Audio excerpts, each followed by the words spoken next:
அனைவருக்கும் வணக்கம். இன்னைக்கு ஹிந்து நியூஸ் பேப்பர்ல என்ன இம்பார்ட்டன்ட் நியூஸஸ் இருக்கு அப்படின்னு சொல்லி பார்ப்போம்.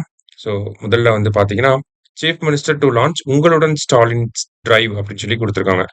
ஸோ உங்களுடன் ஸ்டாலின் அப்படிங்கிற திட்டம் வந்து நம்ம முதலமைச்சர் தொடங்கி வைக்க போறார். எங்கன்னா கடலூர் மாவட்டம் சிதம்பரம் பகுதியில தொடங்கி வைக்க போறாங்க. ஸோ இந்த திட்டத்துக்கு கீழ பார்த்தீங்கன்னா, கிட்டத்தட்ட 10,000 கேம்ப்ஸ் வந்து ஆர்கனைஸ் பண்ண போறாங்க. இது both urban and then rural region 2த்துலயுமே வந்து சைமல்டேனியஸா இந்த கேம்ப்ஸ் வந்து ஆர்கனைஸ் பண்ண போறாங்க.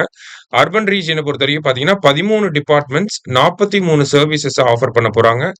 ரூரல் ரீஜியன்ல 15 டிபார்ட்மெண்ட் 46 சர்வீசஸ வந்து ஆஃபர் பண்ண போறாங்க. சரியா? இதுதான் உங்களுடன் ஸ்டாலின் அப்படிங்கிற திட்டம். அத தாண்டி பார்த்தீங்கன்னா, எக்ஸ்ட்ராவா ஒரு சில விஷயங்கள குடுத்திருக்காங்க. முதல்வரின் முகவரி அப்படிங்கிற திட்டம் 2021ல தொடங்கப்பட்டிருக்கும். அதாவது முதலமைச்சர் வந்து வெளி ஊர்களுக்கு போறப்ப மனுக்கள்லாம் வாங்குவாரு இல்லையா? பெட்டிஷன் வாங்குவாரு. அதே மாரி 1100 அப்படிங்கிற நம்பருக்கு வந்து கால் பண்ணி பெட்டிஷன்ஸ்லாம் வந்து சொல்லுவாங்க. குறைகள வந்து சொல்லுவாங்க. அந்த மாதிரி இருக்கக்கூடிய குறைகள தீர்த்து வைக்கிறதுக்காக தான் இந்த முதல்வரின் முகவரி அப்படிங்கிற ஒரு துறை உருவாக்கப்பட்டிருக்கும். சரிங்களா? அடுத்ததா பார்த்தீங்க அப்படின்னா, மக்களுடன் முதல்வர் அப்படிங்கிற திட்டம் தொடங்கியிருப்பாங்க 2023ல. முதல் கட்டமா அர்பன் ரீஜியன்ல தொடங்கப்பட்டிருக்கும். அதன் பிறகு ரூரல் ரீஜியன்ல வந்து தொடங்கியிருப்பாங்க. இந்த மக்களுடன் முதல்வர் திட்டத்துக்கு கீழ 13 டிபார்ட்மெண்ட் இருப்பாங்க. அதுல வந்து நம்ம ஏதாவது பிரச்சனைகள சொன்னோம்னா 30 நாட்களுக்குள்ள தீர்வுகள் கிடைக்கப்படும் நமக்கு. அதே மாரி உங்களுடன் ஸ்டாலின் திட்டத்துக்கு கீழ பார்த்தீங்கன்னா, 45 நாளுக்குள்ள அந்த பிரச்சனைய தீர்த்து வச்சுருவாங்க. இங்க 30 நாள், இங்க 45 நாளுக்குள்ள அந்த பிரச்சனைய தீர்த்து வைப்பாங்க. சரியா? அதுதான் முதல் செய்தியில நம்ம பார்க்கிறோம். அடுத்ததா பார்த்தீங்க அப்படின்னா, எடிட்டோரியல் பேஜ்ல டவுரி டெத்த பத்தி குடுத்திருக்காங்க. சரியா? So dowry death number of in terms of absolute நம்பர்ஸ்ல வந்து பார்த்தீங்கன்னா, 2017ல இருந்து 22க்குள்ள இந்த ஒரு 6 வருஷத்துல பார்த்தீங்கன்னா, 7,000 டவுரி கேஸஸ் வந்து டவுரி டெத் வந்து ரிப்போர்ட் ஆயிருக்கு. ஓகேங்களா? நேஷனல் கிரைம் ரெக்கார்ட்ஸ் பியூரோவோட டேட்டா படி பார்க்கிறப்ப 7,000 வரதட்சணை சார்ந்த இறப்புகள் ஏற்பட்டிருக்கு.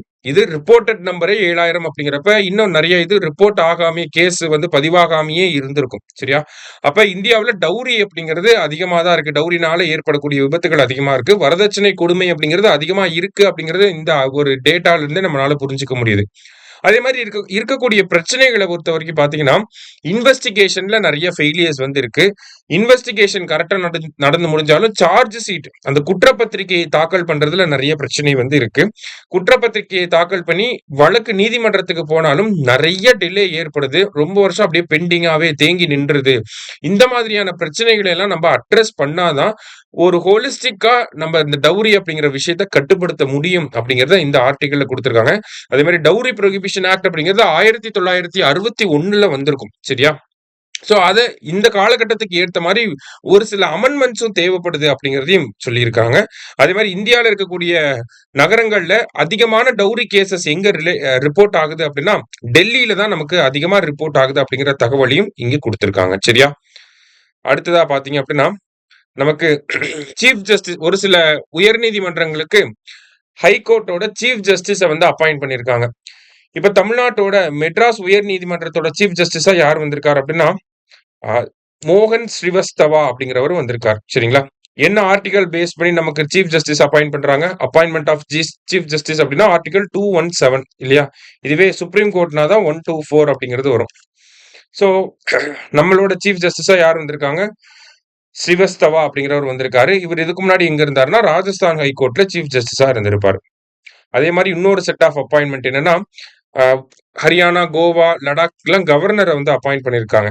சரியா? ஸோ லடாக்கோட லெப்ட் அ டெப் ஐ மீன் லெப்டினன்ட் கவர்னரா யார் அப்பாயிண்ட் பண்ணியிருக்காங்க அப்படின்னா, கவிந்தர் குப்தா அப்படிங்கிறவர அப்பாயிண்ட் பண்ணியிருக்காங்க.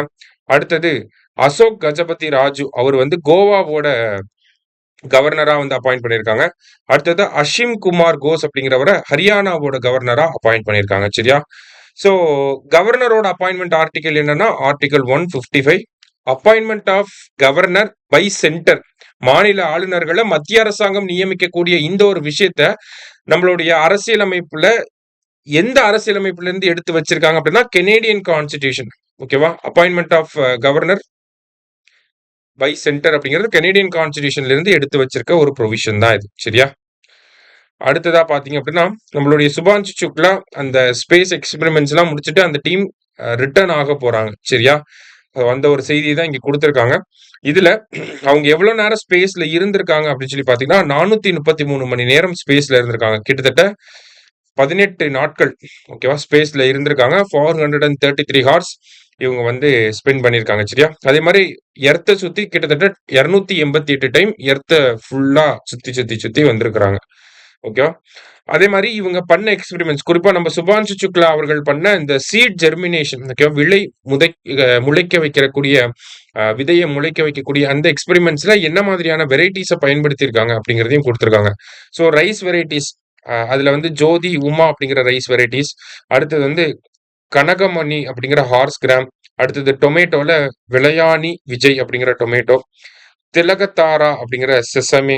அடுத்தது சூர்யா அப்படிங்கிற பிரிஞ்சால் ஆர் எக் பிளான்ட். இதெல்லாம் தான் அவரு பயன்படுத்தியிருக்காரு. இது எல்லாத்தையுமே அவர் எடுத்துட்டு வராரு. எடுத்துட்டு வந்ததுக்கு அப்புறமா அத யாரு ஸ்டடி பண்ண போறாங்க அப்படின்னு பார்த்தீங்கன்னா, Indian institute of space science and technology அவங்களும், கேரளா அக்ரிகல்ச்சரல் யூனிவர்சிட்டி இவங்க வந்து திருவனந்தபுரத்துல இருக்காங்க. Indian institute of space science and technology அவங்களும், கேரளா அக்ரிகல்ச்சரல் யூனிவர்சிட்டி இவங்க 2 பேரும் சேர்ந்து அந்த பிளான்ட்ல எக்ஸ்பெரிமெண்ட்ஸ் பண்ணி அவுட்டர் ஸ்பேஸ்ல வளர்ந்த பிளான்ட்டுக்கும் எர்த்திலேயே வளரக்கூடிய பிளான்ட்டுக்கும் என்ன வித்தியாசங்கள்லாம் இருக்கு அப்படிங்கறத ஸ்டடி பண்ண போறாங்க. சரியா? சோ இன்னைக்கு நியூஸ் பேப்பர்ல நிறைய முக்கியமான செய்திகள் இருந்துச்சு. நல்லா நோட் பண்ணி வச்சுக்கோங்க. நன்றி. சுரேஷ் IAS அகாடமி வெற்றியின் முகவரி.